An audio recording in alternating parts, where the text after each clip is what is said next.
Do you qualify for Medicaid? And to know the answer to that, you need to know where you stand on the federal poverty level.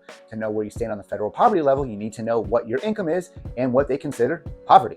So let's look at exactly what those numbers are. Now, just a little backstory on this. If you don't want to listen to it, feel free to skip ahead, look at the time chapters in the video, and just get to finding out the number for yourself as it relates to you. I'm totally cool with that. But if you want to know a little of the backstory of why I'm even making this video, it's because my mom is currently going through this situation and I'm trying to figure it out for her. So my parents are divorced, been divorced about 20 or so years. My dad was paying alimony to my mom, and that was considered income, and she was filing taxes on it every year. Well, this year is the year that he doesn't have to pay alimony anymore. Therefore, her only source of income is going to be Social Security. A lot of people rely only on Social Security, and my family is no exception to that. My mom relies solely on Social Security and the help of me and my sister to basically pay bills and live life. Before she was receiving alimony, she was not eligible for any sort of programs, but she wasn't making a lot of money. Like, bills were still expensive, you know what I mean? Like, especially in the heating, or especially in the winter with heating, and in the summer with air conditioning. She lives in Virginia, so it's like she uses her heat, and in the winter, in the summer she uses her air conditioning. Like, bills were really, really high, and she didn't qualify for any of these assistance programs. So she didn't have a lot of money to go around, which means, me and my sister would help out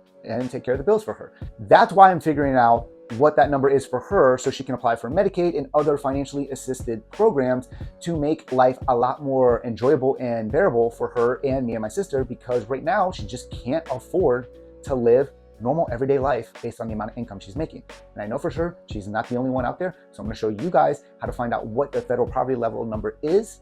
And then you can look at your household, go across the chart, figure out what that number needs to be for you, so you know whether or not you qualify for assistance programs. All right, so here's my screen. You guys can see I did this on my mobile device actually, because I know most of us actually use mobile for most things we do. So the website's at the top, but I also have a direct link to this in the description.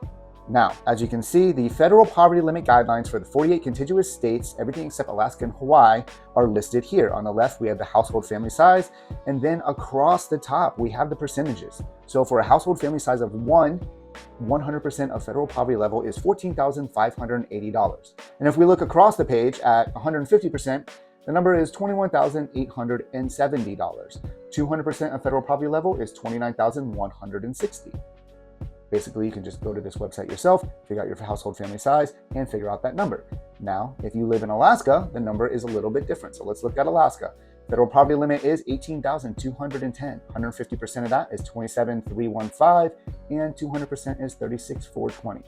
Hawaii, numbers are different as well. Let's look at those. And 100% is $16,770. 150% is $25,155, and 200% is $33,540. I hope that helps when you're trying to figure out the number that you need to know when considering applying for federal, local, and state programs.